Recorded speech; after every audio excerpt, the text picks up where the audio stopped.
34 years ago, we started this business, developing product for the inspirational retail market. In fact, one of the very first things we did was watch a gentleman in Lancaster, Pennsylvania, who was using a drill press to route into redwood to create redwood signs, which is all backwards. If you're going to carve in a redwood sign, you're going to use a handheld router. But he had a stationary drill press, and he was moving the wood underneath the drill press. And I said, wow, okay, so he's making personalized signs, but I think there's a better way to do it. So I went back and bought myself a little Stanley router with 27,000 RPMs and started doing this in the basement of the house while we were in mission work in New York City. And we hired some Afro-American girls that were living with us to work with us, and that was basically how the whole business started, was around personalization. But when you're in the business of selling wholesale to gift markets all across the country, you can't stay in personalization, obviously. You have to develop products that are easily replicated so that you can sell them in your stores. So that was 34 years ago, and now here it is, where we are having seminars talking about personalization that go back to Lancaster, Pennsylvania, and New York City. And is that Gloria Miller there? Oh, all right, great, from Layman's Hardware. And she goes to our church, that's why I happened to, didn't know she was going to be here. How can retailers develop product for themselves? And Joe was a big part of my son-in-law.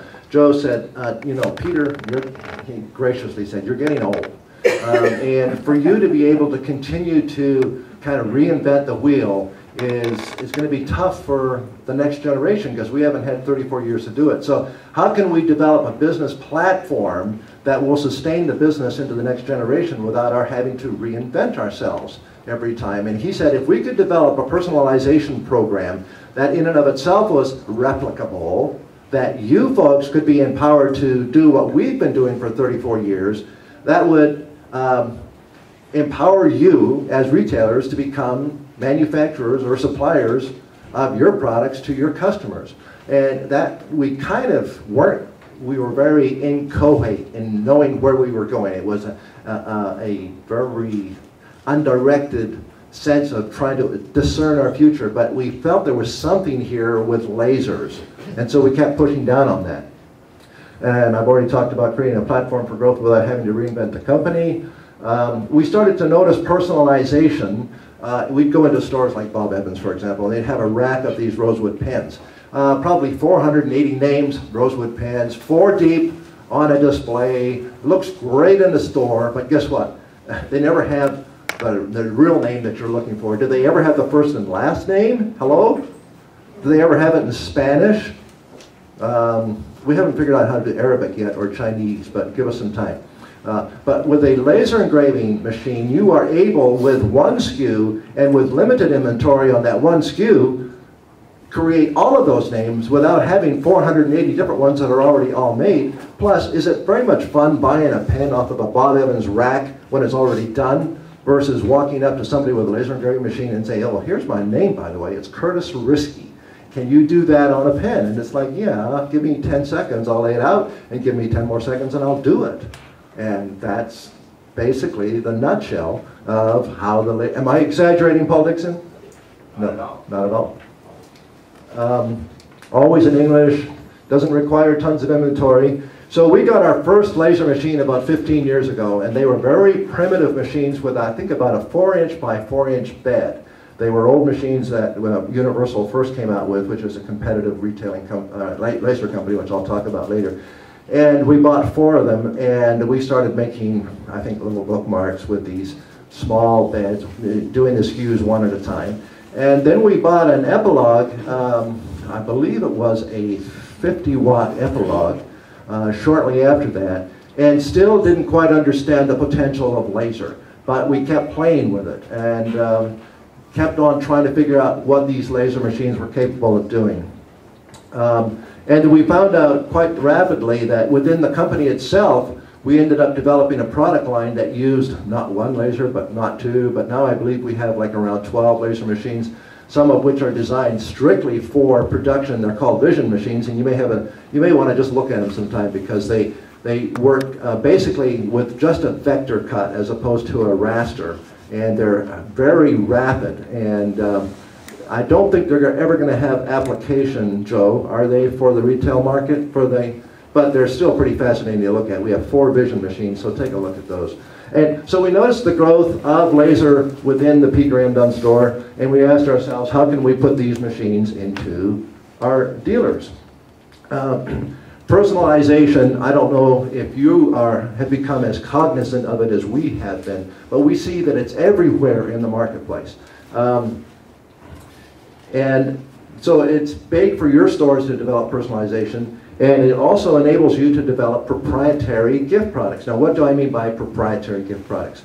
That means that you can take our blanks and do your own design work and call them Kathy Crable Productions. She happens to do one. I think she's a apparel store from Grand Rapids. And when people walk into her store and buy her products, she saves these files on her computer, and she reproduces them, and they say, oh, where'd you get these? And she said, these are our productions. So they are her exclusive designs, designed by her. She doesn't allow anybody else to sell them, and she makes them herself. Now, she doesn't necessarily say that she makes them herself, but she does. Ad specialty market, or that's an abbreviation for advertising specialty. We've had a number of you folks that have hit some minor home runs in ad specialty. Where's Jim Whitaker? I thought I saw him in here. He was here. There he is. Didn't you do something with McDonald's within like a few months of getting your machine? He went to a local McDonald's, not an international. Right. No. Next door. Next door. And he did something with either name tags or magnets, name tags for McDonald's. Let's see. Where's Mark Stouffer? Is he here, Mark? I read somewhere on we have a website, by the way, where you can kind of read these war stories. And Mark sold like 50 pen sets to one company. Am I correct? Right. Go ahead. It was the box sets that that you flip. Right. And the thing about being able to do this in your store is that most people can buy an ad specialty pen set from an ad specialty pen supplier, but they generally can't put the first and last name of the person that's receiving these one of 50 sets.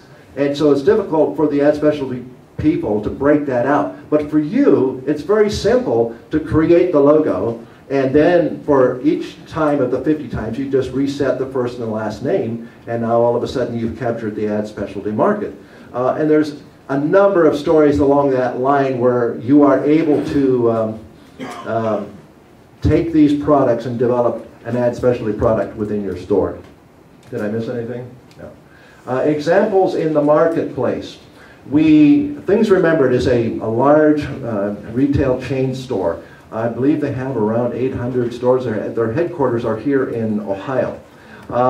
They don't use a laser engraver for the most part. I think 99% of their products are all used with a rotary engraver where they scratch a metallic surface with a personalized name. Franklin Geiser and I went through one of these stores a couple of years ago, and we kind of left, it didn't pick up our spirits at all. In fact, we kind of left depressed. It was like, if this is what the market is offering in personalized gifts, there's a huge vacuum out there. Now that sounds kind of arrogant. It sounds like we offer things that are much better than Things Remembered, which I'm convinced we do. But I think also that Things Remembered has kind of, they've been very successful, and I don't feel or sense that they've reinvested a lot in their store. So they've kind of just stayed the same. Their footprint has not changed, and I think eventually that's going to catch up to them, especially with the consumer market, because as we all know, the consumer is always looking for something new and something fresh. But at the same time, we did find out that Things Remembered did develop the option, or the market for personal, developed it? No, they recognized it and captured it. They didn't develop it. It was always there. Retailers that specialize in personalization, from the trade shows we see people that come to are drawn to our booth already have computer-driven embroidery equipment. We see people that are already having lasers that they've purchased and had in their stores. We notice a lot of customers that have rotary engraving equipment in their systems. My wife and I went to Bronner's in Frankenmuth, Michigan. Anybody been there before? Number of hands. They're the world's largest Christmas store in Frankenmuth. And what we were drawn to were these ladies, and I think there was like 6 of them, with these rollerball markers. And